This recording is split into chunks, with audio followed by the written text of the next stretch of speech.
Irmãos, nós estamos com a nossa série Conhecendo o Nosso Deus.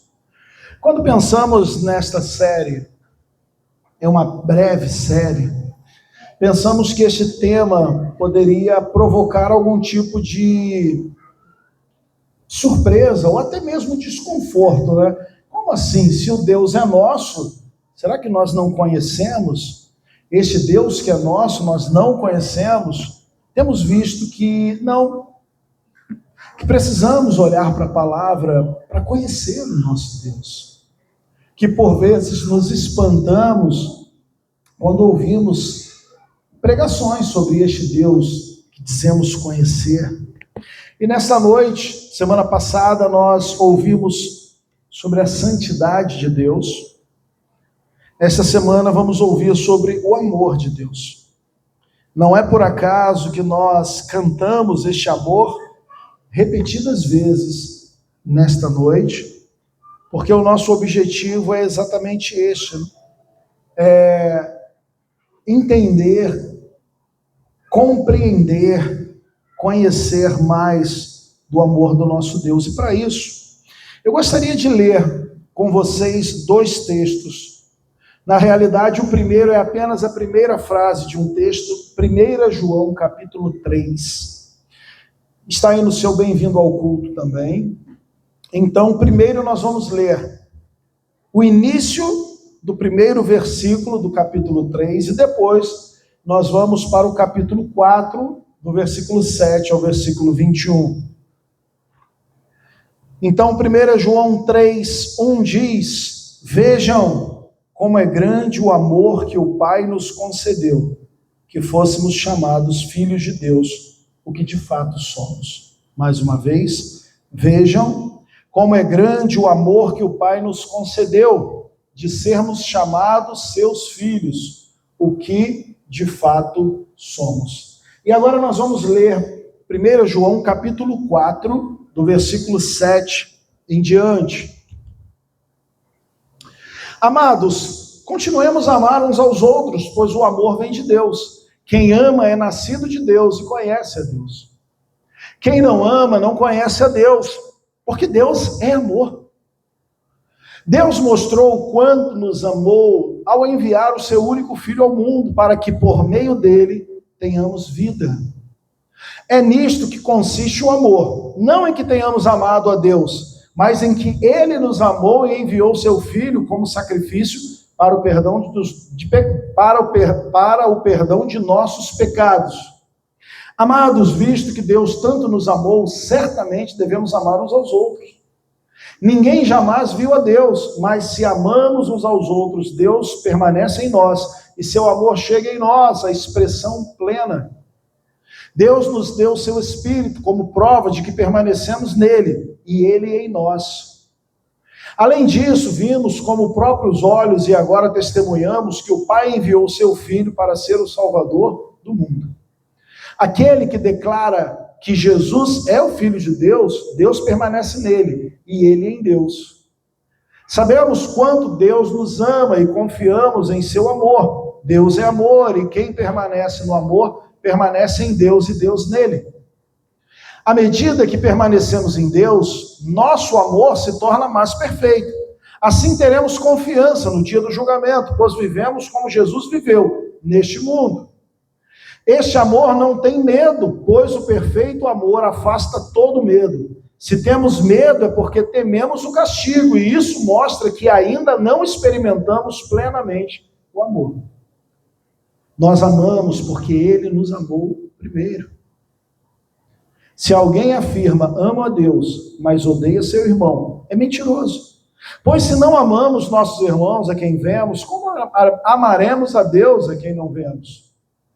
Ele nos deu este mandamento: quem ama a Deus, ame também o seu irmão. Feche seus olhos. Deus, muito obrigado por sua palavra. Pedimos a iluminação deste texto nesta noite sobre nós. Pedimos, Deus, que as bênçãos do Senhor sejam derramadas sobre nós através da conversão, através do fortalecimento, através do despertamento, através da fortalecimento, Pai, até mesmo da cura de um coração que está ferido e machucado. Nós pedimos que o Seu Espírito tenha total liberdade entre nós, para utilizar esta palavra de vida perfeita e suficiente, para falar aos nossos corações e transformar as nossas vidas. É isso que nós te pedimos, em nome de Jesus. Amém. Vamos então pensar sobre o amor de Deus. Eu gostaria de começar pensando com você sobre beleza, porque o texto, e nós vamos ver isso, ele começa a tratar de algo belo, espantoso, maravilhoso. Há poucas gerações, há poucos séculos, quando nós entrávamos, por exemplo, em uma igreja, em uma catedral, nós, ao entrar em uma catedral, nós nos sentíamos confrontados. Não era à toa, queridos, e aí você pode pesquisar, ainda existem catedrais históricas, principalmente na Europa, mas no Brasil nós temos algumas catedrais. As catedrais eram muito grandes, eram muito altas, porque ao entrar lá você percebia o quão pequeno você era. As catedrais tinham vitrais, janelas que contavam a história do Evangelho. Você percebe que a arquitetura de uma catedral contava a teologia. E aí sabe o que acontece? Nós fomos reduzidos a isso aqui, ó, a um caixote de madeira, um caixote, na verdade, de tijolo.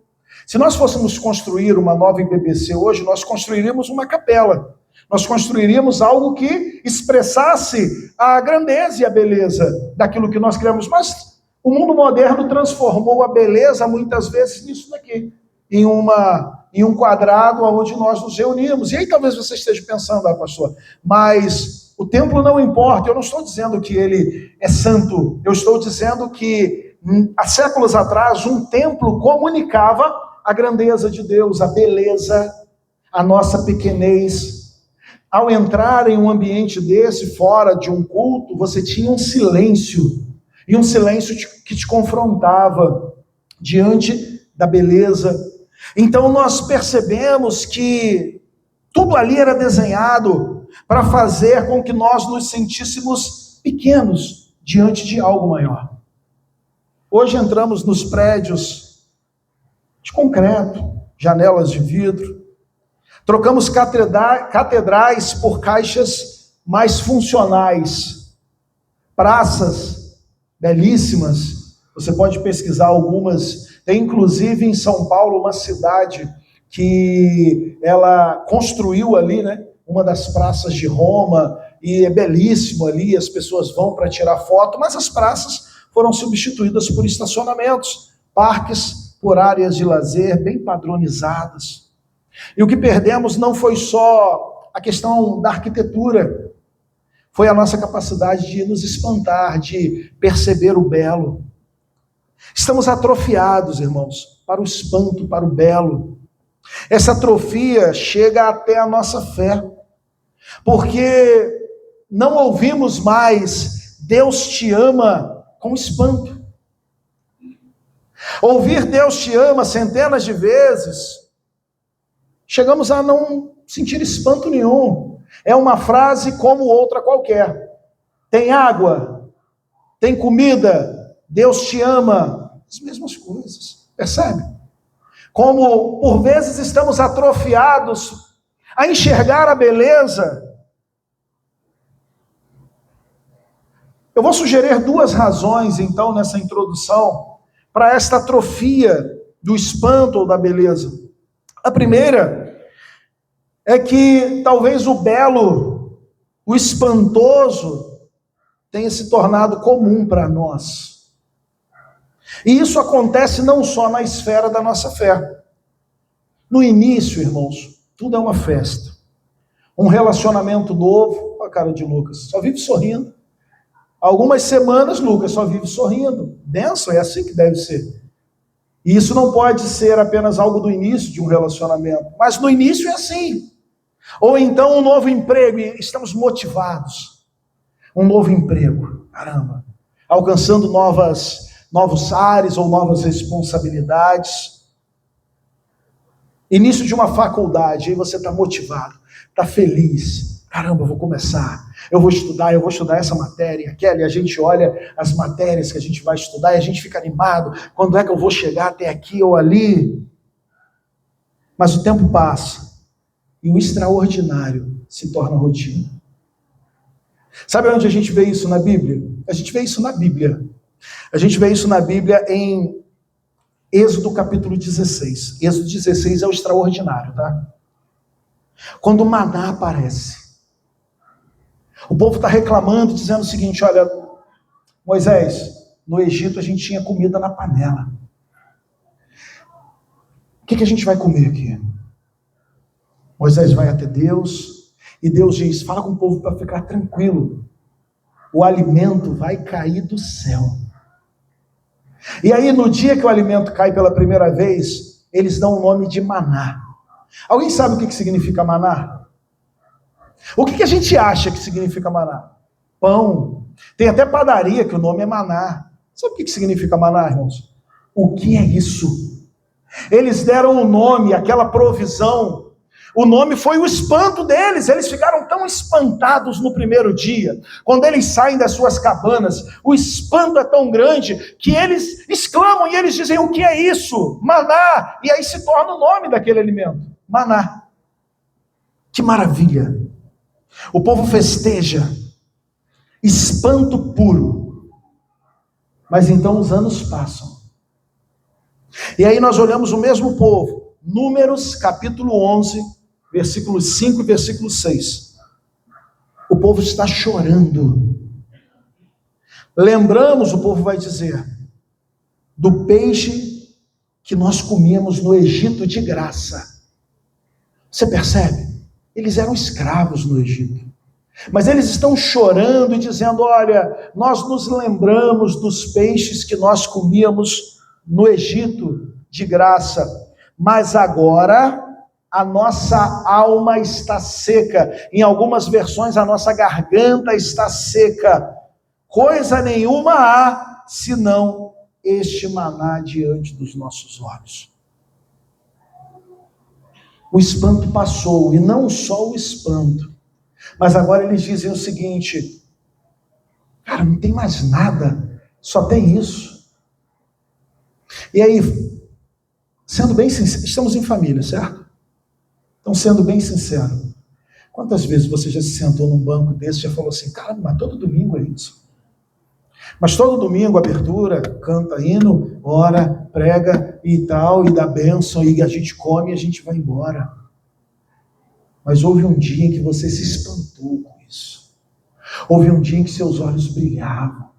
Houve um dia em que acordar no domingo era um momento de expectativa e alegria, e você pensava: eu vou para a presença do Senhor, eu vou me reunir com os meus irmãos, eu vou louvar, eu vou cantar. Tomara que toque aquele hino, tomara que o pessoal cante aquele hino. Por quê? Porque isso nos espantava.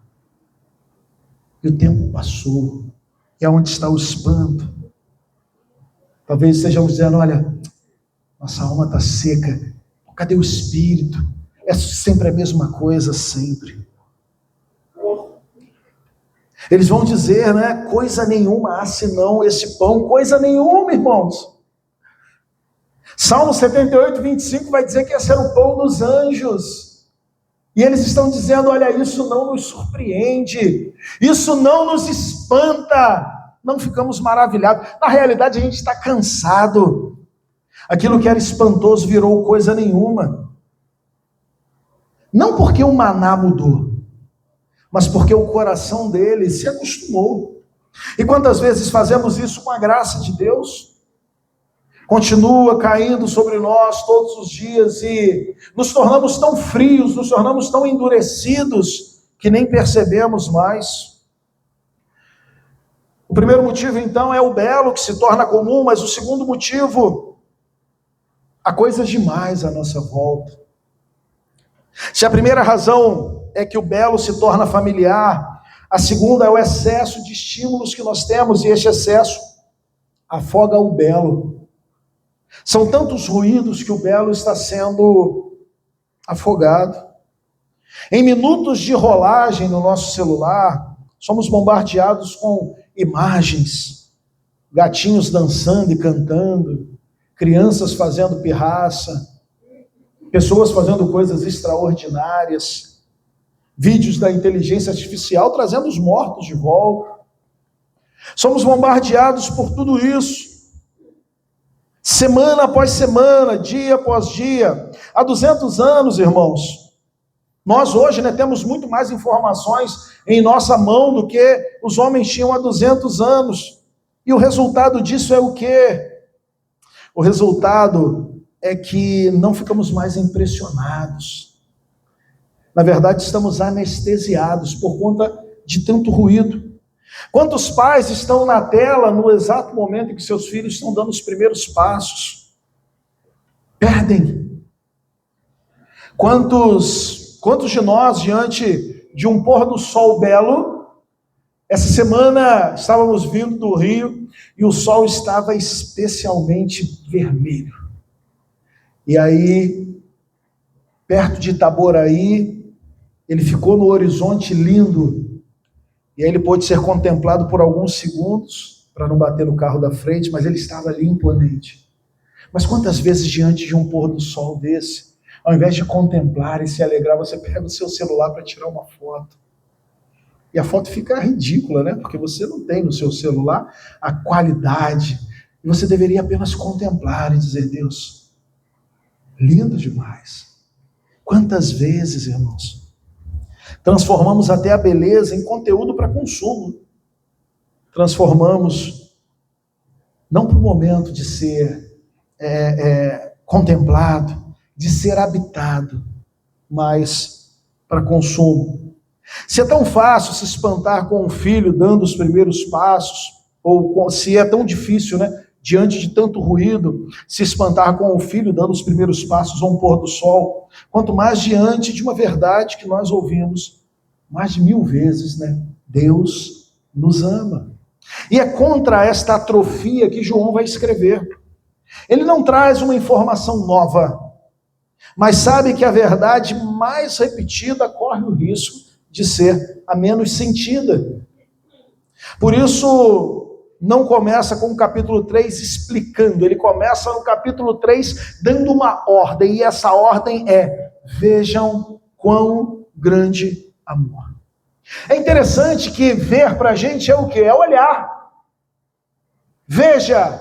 E aí você olha, Você olha para algo. Veja a cruz, você olha para a cruz. Não é isso que João está tratando aqui. A palavra que João usa aqui, idete, esta é a palavra, é uma ordem urgente. Não é dê uma olhadinha quando sobrar tempo, ou desvie rapidamente o seu olhar e olhe naquela direção. Mas é a mesma reação que nós temos quando alguém grita para nós, Olha, veja, preste atenção, e aquilo captura a nossa atenção completamente, apontando para algo que está prestes a acontecer na nossa frente. O que João está dizendo no início do capítulo 3 é: o que eu vou falar agora não pode ser percebido apenas de relance, não pode ser percebido apenas por você desviar brevemente a sua atenção e olhar para uma direção. João não está simplesmente, irmãos, apresentando informações teológicas aqui. Ele está chamando seus leitores, seus ouvintes, para contemplarem algo. A ideia seria: olhem atentamente para isso. João quer que a igreja pare por um momento e contemple a dimensão do amor de Deus. É disso que ele está tratando aqui. Veja como é grande o amor que o Pai nos concedeu. João não diz apenas: veja como é grande o amor, ou veja como Deus ama vocês, como se fosse uma questão apenas de intensidade. Deus nos ama muito. Não, João quer ir além disso. Aqui ele usa um termo que originalmente quer dizer: de que lugar veio este amor? De que lugar veio isso? Quando ele diz: como é grande Vejam como é grande. Este como é grande é um termo que eles usavam para espanto, e esse espanto era tão grande que, ao contemplar o que ele estava dizendo, nós pensamos o seguinte: isso não pode ser desse mundo, é algo grandioso demais, é algo maravilhoso demais, isso não pode ter sido criado ou nascido nessa existência, é algo que veio de outro lugar. É a palavra usada quando alguém quando algo, né, é tão fora do comum, que a única reação possível é perguntar: de onde veio isso? Isso é extraordinário demais. É a mesma palavra que os discípulos usaram no barco, quando estava tendo aquela tempestade, e aí Jesus, ele está dormindo, e eles são quase, o barco, né, está quase afundando, Jesus está tranquilo, e aí eles vão lá e acordam e falam assim: Senhor, não se te dá que morramos? O Senhor não se importa, o barco está quase... Jesus levanta e diz: vento, acabou o vento. E o que eles... O espanto deles é: quem é este homem? Quando eles dizem quem é este homem, é essa mesma expressão que João vai usar. O que eles estão dizendo é o seguinte: este homem não é dessa terra, verdadeiramente não é um homem comum. É a mesma expressão que eles usam. Quando João usa esta palavra para o amor do Pai, ele está dizendo: este amor não é deste mundo. Ele vem de fato de outro lugar, irmãos. Não é o amor que nós conhecemos, o amor que se cansa, o amor que é condicional. Então, se você fizer algo, se você me agradar, aí eu vou continuar te amando. Nosso relacionamento está condicionado a esta relação de que enquanto houver algum tipo de benefício, e talvez até um benefício mútuo, você me ajuda, eu te ajudo, a gente continua junto, a gente não se ajuda mais, vai cada um para o canto.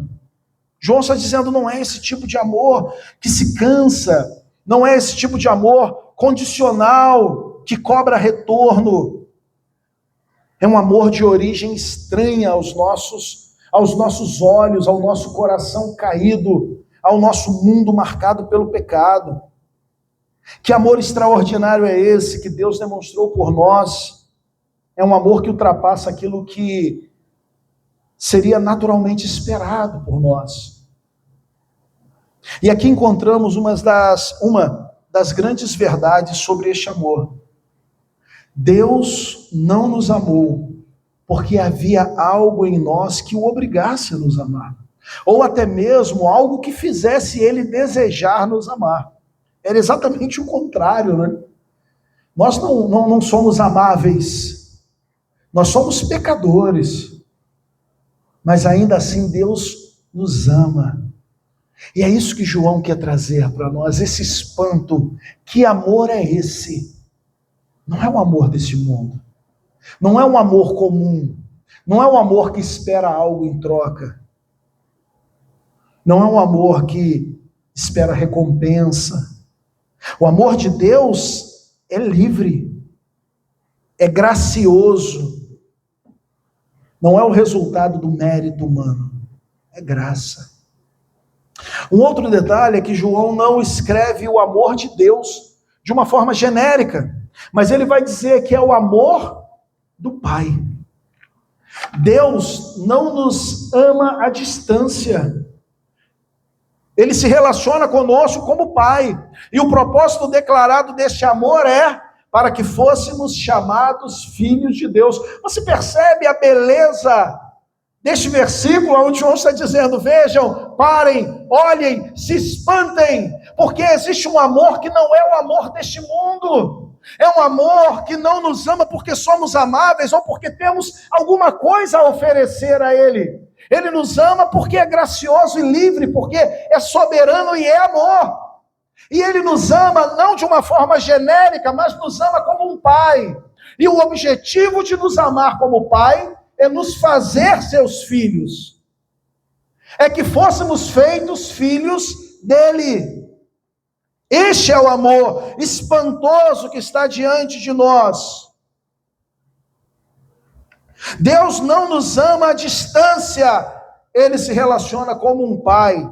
E o propósito declarado para que fôssemos feitos, chamados filhos de Deus. Isso muda tudo. na forma como entendemos o porquê Deus nos ama. Ele não olhou para nós, irmãos, e viu algum tipo de potencial. Nós vemos potenciais entre nós. Nós olhamos uns para os outros e reconhecemos, por vezes, o potencial que o outro tem, o dom que o outro tem, o talento que o outro tem. Às vezes até invejamos o que o outro tem. Deus não olha para nós com algum tipo de espanto e de olha como eles são talentosos, ou como eles cantam bem, ou como eles tocam bem. Olha como eles levantam as mãos e até mesmo choram. Não há espanto em Deus ao olhar para nós.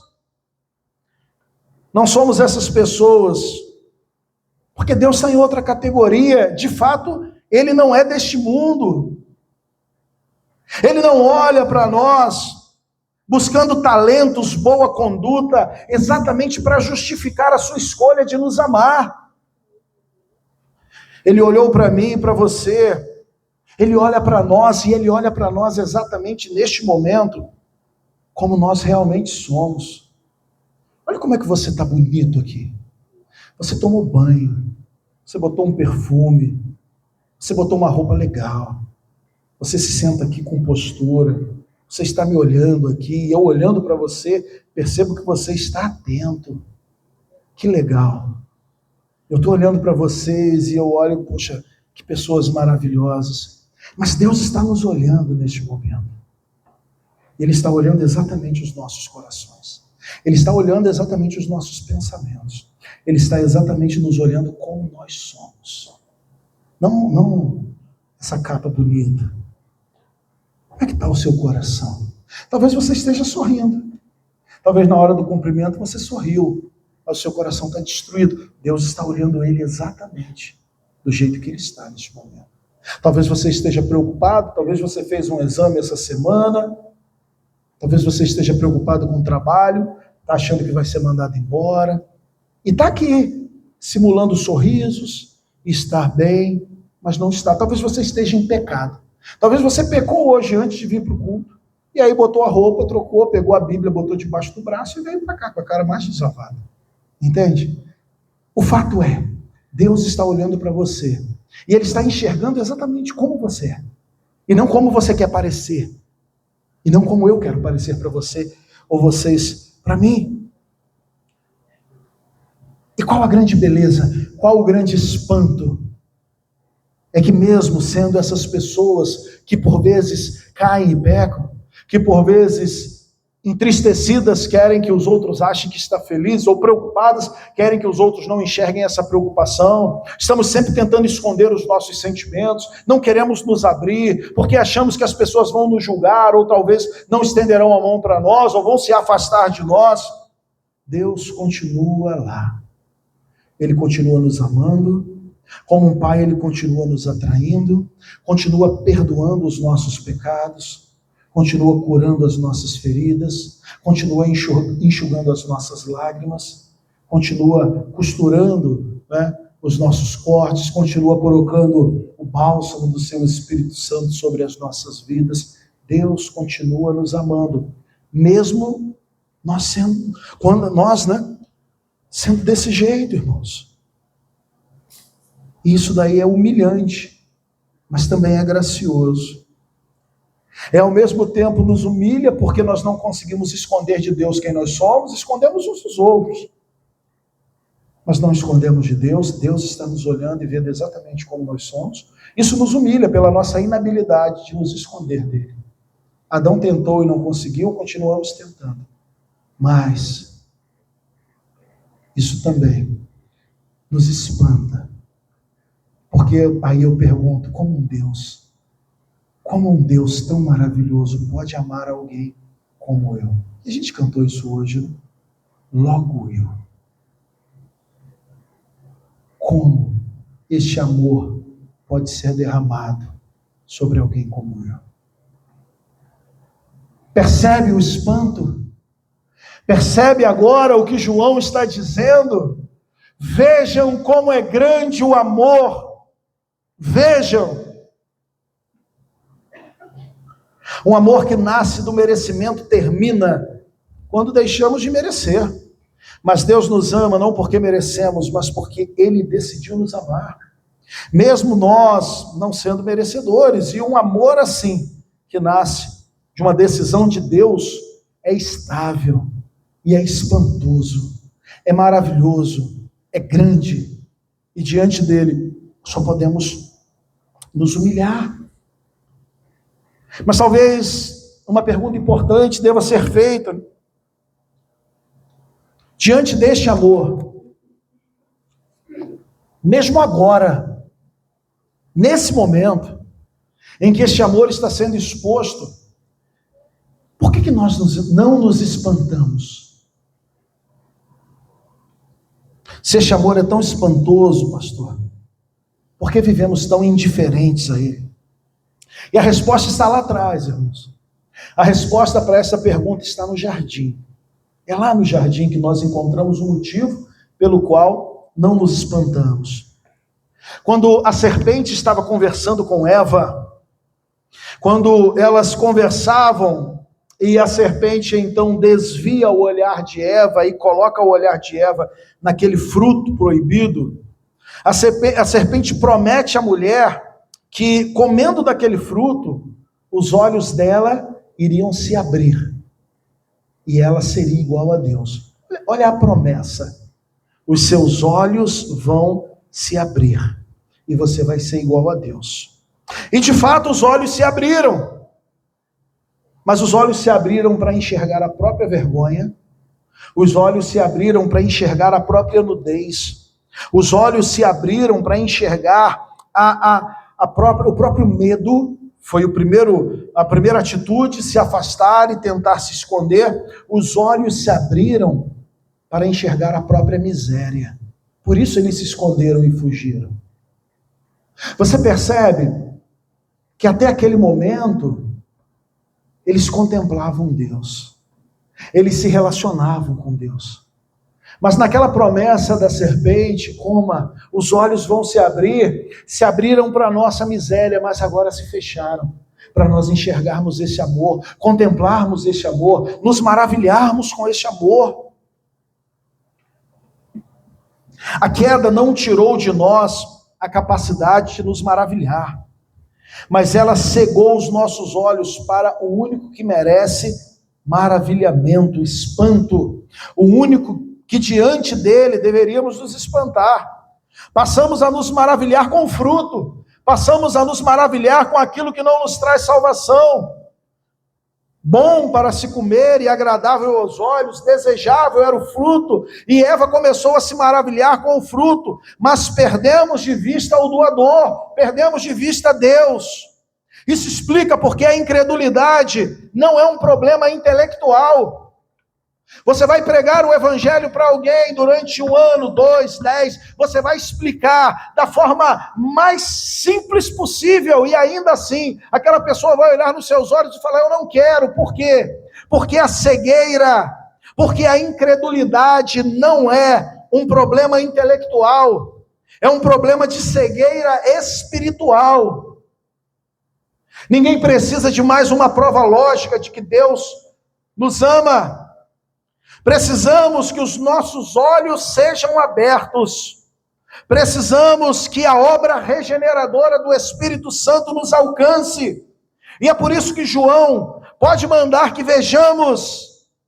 É por isso que João, sabendo que nós nascemos em pecado e nascemos impossibilitados de ver, ele está nos convidando a nos aproximar de um Deus que é Pai, de um Deus que quer nos alcançar e nos fazer seus filhos. E agora, como filhos de Deus, nós podemos olhar novamente na direção do Deus Todo-Poderoso e nos maravilhar com essa visão, olhar para esse amor que nos alcançou quando nós estávamos ainda mortos em delitos e pecados, olhar para esse amor que nos encontrou quando nós estávamos afundados no pecado, e Ele nos resgata, Ele nos limpa, Ele nos transforma. Agora nós estamos como crianças, salvas, felizes na casa do Pai. E João está dizendo: olhe para o amor de Deus, olhe para este amor que alcançou vocês, olhe para este amor que capturou vocês, olhe para este amor que arrancou vocês da mão do diabo, da mão do pecado, do poder do pecado, da culpa do pecado.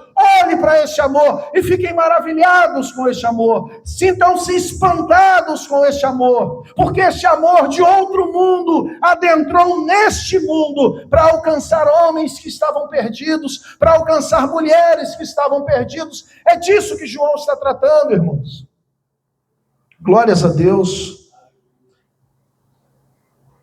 2 Coríntios, capítulo 3, versículo 13 a 17, diz: não somos como Moisés, que colocava um véu sobre a face, para os filhos de Israel não contemplarem o esplendor da glória que se desvanecia. Na verdade, a mente deles se fechou, pois até hoje o mesmo véu permanece quando é lida a antiga aliança. Não foi retirado, porque somente em Cristo é removido. De fato, até o dia de hoje, quando Moisés é lido, um véu cobre o coração deles. No entanto, quando alguém se converte ao Senhor, o véu é retirado. Ora, o Senhor é Espírito, e aonde o Espírito do Senhor está, aí a liberdade.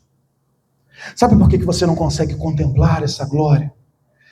Porque existe um véu no seu coração, este véu aqui. Um véu que te impede de ver. E aí Paulo, escrevendo aos Coríntios, ele vai dizer: no entanto, quando alguém se converte ao Senhor, o véu é retirado. O único que tem poder de retirar este véu, Jesus Cristo. O único que tem poder de curar a nossa cegueira espiritual, para que vejamos a glória de Deus, a Jesus. E somente assim, olhos são curados para se espantar com o amor de Deus. Olhos são curados para se maravilhar. Eu gostaria então, tratando deste primeiro momento, do espanto que deve tomar os nossos corações, eu gostaria de olhar para os outros textos que nós lemos e destacar 3 resultados deste amor. Somos chamados ao espanto, alcançados por um Pai que nos faz seus filhos. E esse é exatamente o primeiro, resultado do amor de Deus. Este amor espantoso. O primeiro resultado é, ele nos torna, este amor que nos alcança, nos torna filhos de Deus. O texto poderia dizer, irmãos, que nós fomos salvos para sermos servos de Deus. Mas ele diz que nós somos filhos de Deus. Não funcionários. E também não somos clientes. Somos filhos. João não diz que fomos adotados como súditos de um Deus, nem como funcionários de um Deus. Ele diz filhos. E filho, na estrutura familiar, não era um título vazio. Era uma posição legal, um direito de herança, pertencimento pleno à família. João adiciona algo que parece redundante, Ele vai dizer, olha, nós somos chamados para sermos filhos. E de fato somos. Você não é chamado de filho apenas como um título gentil. Não tem, às vezes, a gente por gentileza abraça um jovem e diz assim, meu filho, vem cá, vamos conversar. E talvez você pense que Deus está tratando você assim só como um título, Você é alguém distante que ele chama para perto e fala assim, filho, vem cá, vamos conversar. Não, João está dizendo, ele nos transforma, o que de fato nós somos. Somos de fato, legalmente, realmente, filhos de Deus. E aqui vale uma distinção, eu acho necessária. Uma coisa, irmãos, é a regeneração. É Deus implantando em nós uma nova natureza. É Deus arrancando a natureza pecaminosa e colocando então uma natureza transformada pelo seu poder, pela sua palavra. É o novo nascimento. Isso é regeneração. Outra coisa é adoção. É Deus nos dando um novo status legal, uma nova posição na família. Deus poderia nos regenerar e poderia não nos adotar. Ele poderia nos transformar e nos deixar sozinhos, avulsos, soltos. Mas esse Deus amoroso, ele nos regenera, ele arranca a natureza pecaminosa, ele coloca em nós uma nova natureza, e então ele nos traz para casa. Ele nos traz para perto dele. Ele nos traz para o seio familiar. O nosso irmão nos alcança e nos traz, e o Pai nos abraça, nos recebe, nos dá um novo status. João 1:3:1 está falando primariamente disso. Você tem um novo endereço, você não é mais estranho, você não é órfão. Na presença do Senhor, você não é mais um forasteiro. Você tem um sobrenome, você tem um novo nome, você agora, nós lemos isso hoje, né? Aqueles que são chamados pelo seu nome. E por que isso muda tudo, irmãos? Todas as pessoas neste templo, consciente ou inconscientemente, estamos tentando responder uma pergunta, né? Eu sou alguém que vale a pena? Talvez você pergunte isso para o outro, talvez você pergunte isso para Deus, assim, para que eu vim? Por que eu estou aqui? O que eu estou fazendo? Vale a pena? E o mundo nos dá várias formas de responder isso, né? Através da nossa carreira, de repente, pessoas que são muito bem-sucedidas em sua carreira, elas encontram ali, né, essa resposta, falam, olha aí, tá vendo? É para isso que eu vim ao mundo, olha só. Olha como eu estou transformando o mundo. A aparência, talvez, né, vou me tornar bonito, belo, vou me arrumar bem, e assim eu vou me sentir bem, eu vou sentir que esse é o objetivo da minha vida. A aprovação dos outros, né? E você gostou da pregação? E aí, o que você achou? A pregação foi legal? Porque a gente quer. Foi? Obrigado. A gente quer o quê? O abraço. Foi muito bom, hein? E se ninguém falar que a pregação foi boa, o cara sai em crise. E aí, tocou baixo bem hoje, cara. E aí, beleza. Posso voltar semana que vem. Né? A gente precisa, algumas pessoas querem a aprovação dos outros. Sucesso dos filhos, já viu? Aqueles que vencem através dos filhos. Ele não pode parar para conversar com ninguém. Meu filho está fazendo medicina. O pai de João fala direto, meu filho é piloto. Meu filho é piloto de helicóptero. O sucesso dos filhos. A gente quer que os filhos tenham sucesso, às vezes a gente vive como se isso fosse, né, o objetivo da vida. Às vezes o dinheiro. No meu caso não, talvez no seu. Muito dinheiro na conta, cheio. Às vezes são esses os motivos. O problema é que toda a identidade construída sobre performance, ela é instável. E ela é destruída facilmente. Ela sobe e desce. Porque ela depende de desempenho. Opa, ganhei uns quilos, agora já não dá mais para... Ou fui mandado do emprego, perdi o dinheiro, apliquei, o Bitcoin caiu, perdi o dinheiro, agora não dá mais para dizer. Meu filho era médico, agora quer andar pelo mundo, fazer mochilado e tal. As coisas são assim, quando a nossa identidade ela está fundamentada em outro lugar que não Deus. O Evangelho vai oferecer algo categoricamente diferente. Uma identidade que não é conquistada.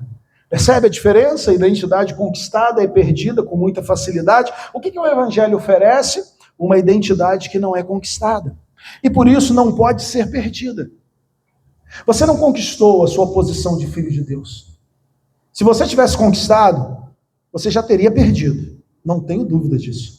Mas não foi você que conquistou. Não foi você que fez algo para que Deus te salvasse. Não foi você que fez alguma coisa muito bela para que Deus decidisse te alcançar e te resgatar. Pelo contrário, você só fez e ainda de vez em quando faz bobagem. Então a identidade que você não conquistou, você não pode perder. Você não pode fracassar nessa identidade. Ela não pode ser inflada por sucesso ou destruída por fracassos. Ela foi dada, presente, dom, graça. Você já é filho, não porque performou bem, não porque se esforçou muito, não porque perseverou, mas porque o Pai, num ato de amor incondicional, decidiu fazer de você o seu filho. Olha que coisa linda. Olha que coisa linda. Pastor, então quer dizer que eu sou filho de Deus? É. E quer dizer que eu não posso perder essa posição? Não. Então eu posso viver pecando? Então você não é filho de Deus. Por que um filho de Deus perguntaria algo do tipo? Por que um filho de Deus iria ter exatamente essa preocupação? A preocupação poderia ser tantas outras, mas a preocupação, então eu posso amanhã pecar e está tudo tranquilo? Provavelmente você não é filho de Deus. Se o pensamento é isso. Por que um filho de Deus, salvo por um amor espantoso como esse, iria pensar exatamente isso? Percebe? Mas se você é filho de Deus, se você se alegra nesse amor, se você se espanta com esse amor, você não vai perder esse status. Você legalmente é filho de Deus. Isso não gera passividade espiritual. Gera o oposto, tá? Como vemos no segundo ponto, é exatamente este amor recebido que nos capacita a amar de forma verdadeira. Mas antes de qualquer fruto, antes de olhar para qualquer fruto, tem que haver a raiz. E a raiz é exatamente essa. Vejam como é grande o amor que o Pai nos concedeu. O segundo fruto, então, a evidência do amor. Ele transforma as nossas relações. Eu vou pegar apenas alguns, tá? O texto é riquíssimo. Se o primeiro é, eu sou filho de Deus, e eu não conquistei isso, me foi dado por graça, presente, dom, e eu não posso perder, agora eu estou apto a amar, porque este amor que me alcançou não me atinge com passividade espiritual, mas atividade. Eu sou grato e eu quero servir, e eu quero amar, e eu quero cuidar. E esta é a evidência. Se o primeiro ponto foi sobre a fonte do amor, o segundo é sobre o fruto. E João é implacável aqui, ele não permite que a gente separe espiritualidade vertical, espiritualidade vertical de comportamento horizontal. Porque algumas pessoas querem separar isso e dizer o seguinte, não, minha relação com Deus, top. Não, pastor, eu e Deus, junto. Mas eu não gosto muito do irmão, não. Aquele ali brigou, aquele ali pisou no meu calcanhar, aquele ali falou, eu não gostei, e aquele outro, e eu não me relaciono muito bem com as pessoas, não. Mas a minha relação com Deus está top. Percebe? João está dizendo o seguinte, isso é balela, isso não existe. Isso é engodo, isso é engano. Isso é estratégia de Satanás para te manter ali, achando que está tudo bem, mas não está. João ele vai dizer que é o contrário. Repare na estrutura lógica do versículo 11. Se Deus, no capítulo 4, se Deus assim nos amou, também devemos amar uns aos outros. João não está dando um conselho espiritual. Ele não está tratando aqui de questões avançadas. Ele está tratando aqui do básico. Essa é a consequência inevitável de ter recebido o amor que nós vimos no primeiro ponto. E no versículo 10, ele vai dizer ainda, não que nós tivéssemos amado a Deus, mas que ele nos amou e enviou seu Filho para a propiciação pelos nossos pecados. Então, esse amor que nos alcançou, que nos alcança não porque nós amamos a Deus em primeiro lugar, mas porque ele nos amou primeiro, agora, fatalmente, vai nos conduzir a amar as outras pessoas. Então eu não consigo desvincular a minha relação vertical com Deus com a minha relação horizontal com as pessoas. Pense assim, se você realmente experimentou algo, não apenas soube intelectualmente, mas experimentou, é impossível que isso não transborde. Ninguém prova, por exemplo, um delicioso suco de uva e ele fica calado. Já percebeu quando a gente passa na frente de um mercado e você vê lá que tem uma promoção muito boa e você começa a botar nos grupos da família e você começa a avisar as pessoas, porque quando algo bom nos alcança, nós queremos que as pessoas saibam disso. Tem uma promoção em tal lugar e a gente quer avisar os outros, liga para a mãe, liga para o irmão, liga para a irmã, ó, passa lá, compra, tá barato. E a van vai lá e você vai lá e compra, percebe? Normalmente é assim que acontece, porque quando algo bom nos alcança, isso transborda. O amor de Deus, quando de fato é recebido, tem essa mesma propriedade, ele não fica contido, ele extravasa em direção a pessoas ao nosso redor. Nós começamos então a amar, nós nos tornamos aptos a amar, porque Deus nos amou e nos alcançou com o seu amor. E aí, nós podemos olhar de uma forma invertida para esta realidade e pensar o seguinte: se nós, falando de uma forma genérica e geral, temos tantas dificuldades para amar as pessoas, será que de fato o amor de Deus nos alcançou? Percebe isso? Percebe como isso é sério?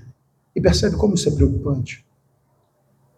Se eu tenho tanta dificuldade de amar e me relacionar, será que de fato o amor de Deus me alcançou ou apenas fui convencido intelectualmente?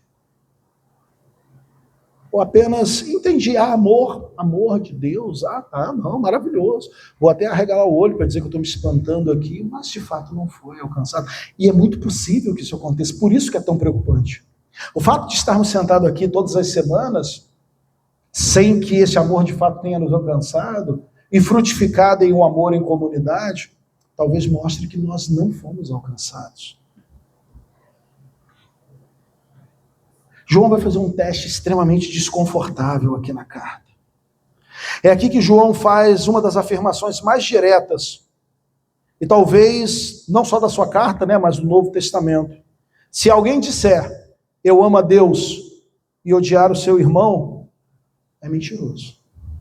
Eu amo a Deus, não gosto da Ilza, então tu é mentiroso, tu não ama a Deus. Ponto. Ponto, irmãos.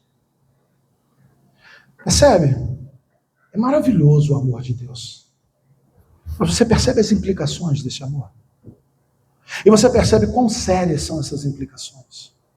E nós poderíamos ter ficado só na parte doce, só na cauda do amor de Deus, e dizer, olha, se espantem com o amor de Deus. E a gente ia sair daqui, estou espantado. Que amor maravilhoso. Mas o texto não para aí. O texto continua dizendo, o amor de Deus que nos alcançou se manifesta desta forma: se você diz que ama a Deus, mas você odeia o seu irmão, você é mentiroso.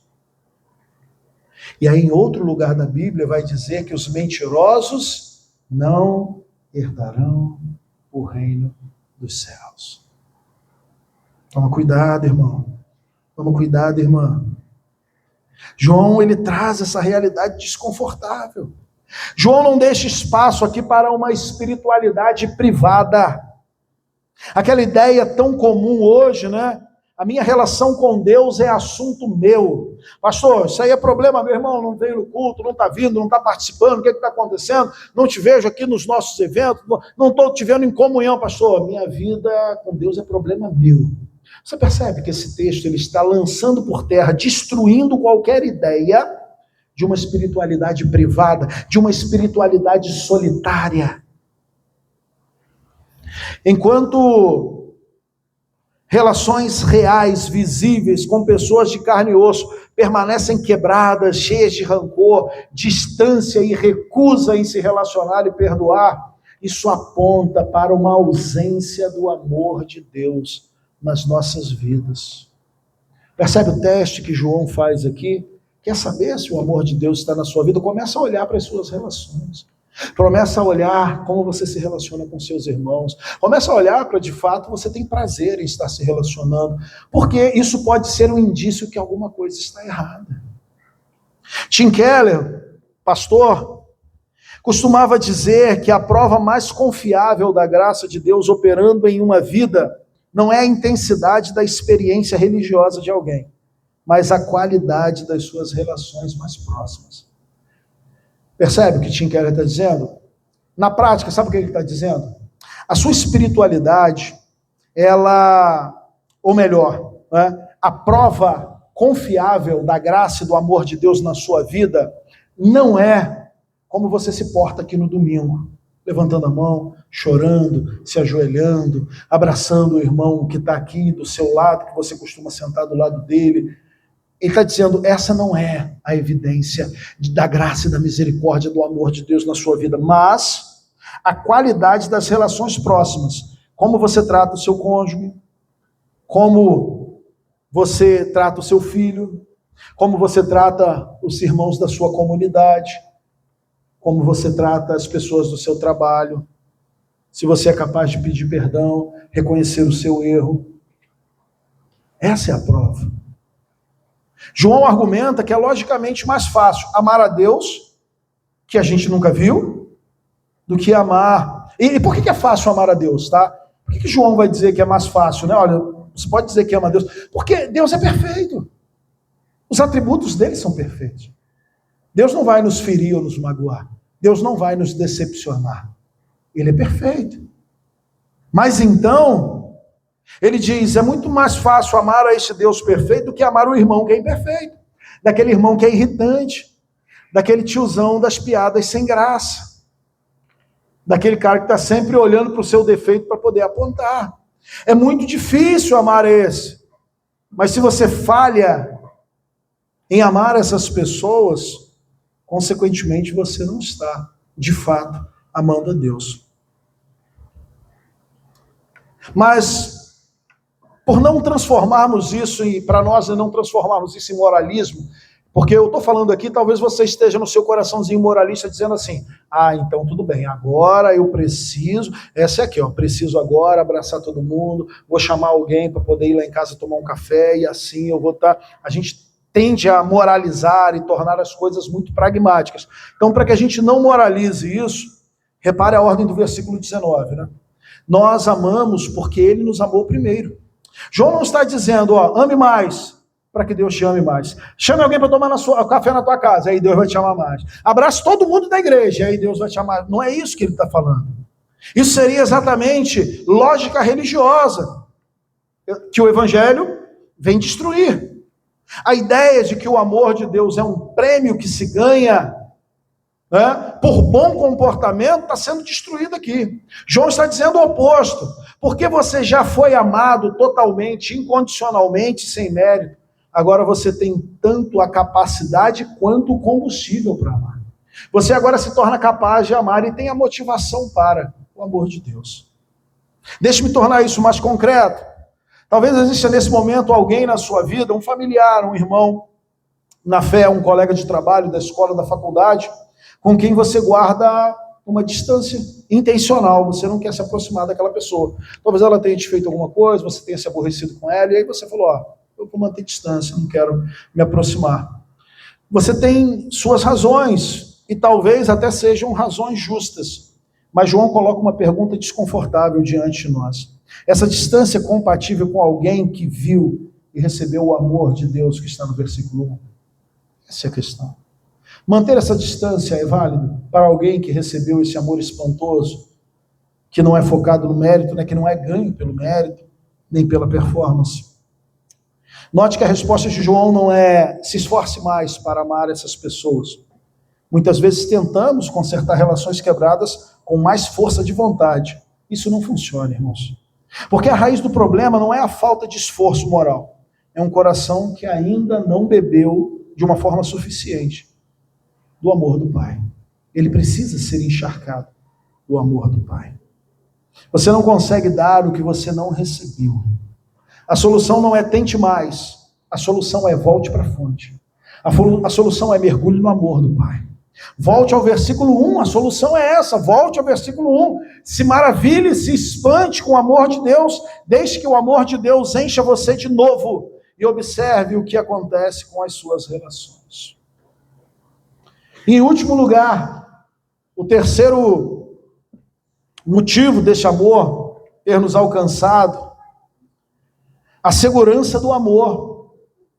Nós vemos que a fonte do amor é exatamente Deus, tendo como resultado sermos filhos de Deus. A evidência desse amor transforma as nossas relações e a segurança desse amor expulsa fora todo o medo. Chegamos ao ponto mais sensível dos três. Muitos de nós vivemos a vida cristã carregada de um certo medo. Aquele medo que aparece nas noites difíceis. E esse medo diz, e se no fim eu não for suficientemente bom? Você já teve esse medo? E se no dia em que eu chegar diante de Deus, Ele olhar para mim e disser, se aparte de mim, porque eu não te conheço? Já teve esse medo? Eu já tive esse medo. Esse medo da alma, né? João escolhe um verbo forte. O amor perfeito lança fora todo medo. Esse é o mesmo tipo usado no Novo Testamento para a expulsão violenta e definitiva. Não é que o amor diminui o medo aos poucos, mas o amor expulsa o intruso de dentro de casa. Isso importa porque tentamos com frequência silenciar o medo, esse medo espiritual através de esforço e performance, como se disciplina bastasse. João está dizendo o contrário. O medo não é silenciado por esforço, ele é expulso pela certeza do amor de Deus. João também é preciso sobre qual medo é. Que medo é esse? Tinha até uma cantora que escreveu uma música, ela dizia, né? Ela cantava na estrofe, o verdadeiro amor lança fora todo medo, mas o medo que ela tratava não é o medo que João está tratando aqui. Que medo é esse? Que medo é esse que é expulso? João, ele deixa isso muito claro no versículo 19. Confiança no dia do juízo. É o pavor de quem, no fundo, ainda opera como se a aceitação diante de Deus dependesse dos seus próprios esforços. Percebe como esse amor espantoso, ele é maravilhoso? Ele te torna filho, ele transforma as suas relações e ele expulsa aquele medo da morte. Se você morresse hoje, você ia para onde? Para o céu ou para o inferno? Se existe dúvida, você precisa se preocupar. Percebe isso? Por quê? Porque o verdadeiro amor lança fora todo medo. Aquele que foi alcançado por esse amor, ele não tem dúvida. Se eu for agora, daqui a 1 minuto, daqui a 1 dia, daqui a 10 dias, daqui a 1 ano, daqui a 100 anos, o dia que eu for, só há um destino para mim. Os braços amorosos do meu Senhor. Só isso. Porque ele entende a sua posição de filho. Ele entende e ele sabe quem ele é diante do Senhor.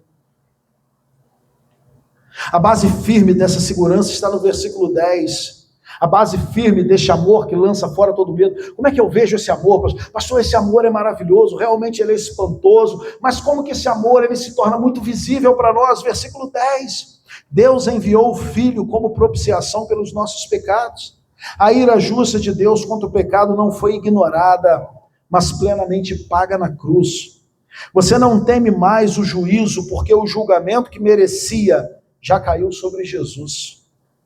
Por isso, pode ter confiança no dia do juízo, não por confiar em si mesmo, mas por confiar inteiramente na obra de Deus. Percebe por que o verdadeiro amor lança fora todo medo? Porque a ira destinada a você foi lançada sobre Jesus. Talvez você carregue um pecado específico, uma temporada de afastamento, uma vozinha sussurre, né? Será que Deus ainda te ama depois disso? A resposta de João é, volte ao versículo 1 do capítulo 3. O medo não vai embora por esforço, vai embora quando você contempla de novo, e de novo, e de novo, o grandioso amor que já expulsou a culpa através da cruz. O antídoto para o medo não é otimismo, é contemplação renovada do Evangelho. E eu concluo então. Voltemos à pergunta inicial. De que lugar veio esse amor? A resposta bíblica é uma só. Este amor estranho ao mundo, que nos torna filhos sem merecimento, que transborda em nossas relações transformadas, que expulsa o medo do juízo, este amor tem um preço e o preço foi pago por Jesus Cristo. Pense bem, para que pecadores pudessem ser chamados filhos, alguém precisava deixar de ser tratado como filho. E na cruz, Jesus, o Filho eterno, amado do Pai, desde antes da fundação do mundo, foi abandonado. Deus meu, por que me desamparaste? Ele experimentou a distância do Pai, para que nós, que merecíamos essa distância, pudéssemos ser recebidos como filhos. E isso muda tudo, quando dizemos, né, que amor é esse? De fato, esse amor não pertence a este mundo. O amor que não pertence do nosso merecimento se provou justamente ali, quando ainda éramos pecadores, Cristo morreu por nós. A adoção que nos torna a adoção que nos torna filhos não foi por um decreto distante, mas foi comprada com sangue, para que a filiação fosse legal, real e irrevogável. E o medo que é lançado fora só pode ser lançado porque na cruz a ira que deveríamos temer já foi plenamente satisfeita em Cristo. Não há mais condenação. Não porque o pecado deixou de ser grave, mas porque Jesus já pagou por ele. E hoje, João não está pedindo que você tente amar mais, tente ter mais fé, tente vencer o medo com força de vontade. Ele está pedindo, antes de qualquer esforço, que você pare e olhe. Que você pare e veja.